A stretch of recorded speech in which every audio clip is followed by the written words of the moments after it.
2월 25일 목요일 큐티. 지혜 있는 자같이 하라. 에베소서 5장 15절로 21절. 요약. 바울은 에베소 성도들에게 생활에 있어 지혜 있는 자같이 세월을 아끼라고 합니다. 주의 뜻을 이해하여 방탕하지 말고 오직 성령으로 충만함을 받으라 합니다. 서로 화답하며 주님을 찬송하고 감사하며 피차 복종하라고 합니다.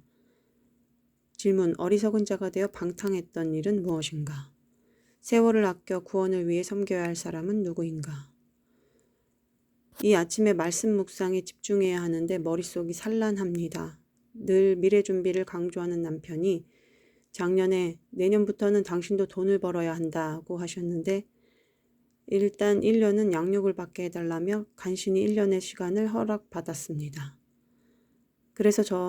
저는 그래서 올 한 해는 양육을 받을 생각이었는데 교회 양육은 계속 미뤄져 신청 공지가 나오지 않고 있고 남편은 그 이야기를 작년 가을쯤 했으니 너는 가을에는 뭔가를 해야 한다고 하는 거였습니다. 남편이 말을 안 해도 진로에 대한 고민이 중한데 남편은 하루가 멀다 하고 미래 먹거리를 운운하며 얼마 안 남았다고 쪼아댑니다. 제가 집에 있어도 집안일하고 아이들 돌보고 노는 것이 아닌데 은연중에 남편은 돈 안 버는 저를 놀고 먹는다며 무시하니 서럽습니다. 그러나 그런 감정에 빠져 있을 새도 없이 뭘 할지 어떻게 해야 할지 고민해 피가 더 마릅니다. 어제도 남편이 회사 일이 너무 힘들어서 못 해먹겠다며 준비를 해야 한다고 한마디 하셨는데 그 한마디에도 저는 마음이 쪼그라드는 것 같고 숨이 막혔습니다.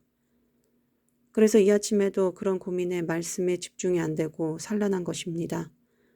그런데 오늘 말씀에 어떻게 행할지를 자세히 주의하여 지혜 없는 자같이 하지 말고 오직 지혜 있는 자같이 하여 세월을 아끼라고 하시는데 어떻게 행할지를 몰라 고민하는 저를 꿰뚫어 보시는 것 같습니다.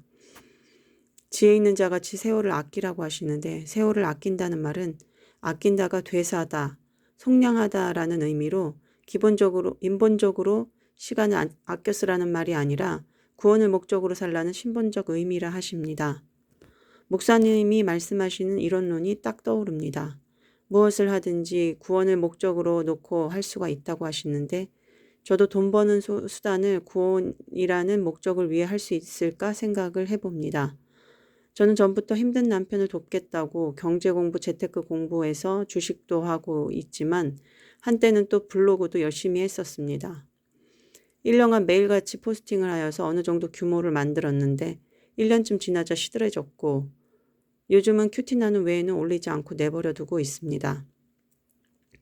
블로그에 시들해질 무렵 우리들 교회에 와서 말씀 묵상에 재미를 하니 더 그 모든 것들이 귀찮고 하기 싫었습니다. 돈 버는 것도 구원을 위해 꼭 해야 할 일인데 저는 아직 이론론이 깨달아지지 못한 것 같습니다. 그런데 저 자체는 이론론이 아직 되지 않지만 돈 버는 일도 적용으로 넣으면 어떨까 하는 생각이 문득 듭니다. 그래, 적용이라고 생각하면 되겠구나. 그러면 돈 버는 일도 구원을 위한 일로 방향이 잡힐 것 같다는 생각이 듭니다. 주여 인도하옵소서. 주님, 세월을 아끼는 지혜로운 자같이 되기를 원합니다. 저의 구원을 위해 수고하는 최고의 남편을 허락하신 주님 앞에 감사를 드립니다. 주여 그리스도를 경외함으로 이 남편에게 복종할 수 있게 하시고 힘든 남편을 경제적으로도 도울 수 있게 길을 열어주시고 마음을 주옵소서. 하기 싫고 귀찮은 일을 회피하지 않고 감당할 수 있게 적용할 수 있게 도와주세요.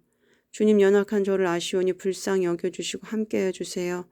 주님 예수 그리스도의 이름으로 기도합니다. 아멘. 적용. 블로그와 유튜브에 올릴 컨텐츠들을 대략 적어보고 당장 할 수 있는 것을 시작하겠습니다. 달력에 할 일 목록을 적고 그대로 수행하겠습니다.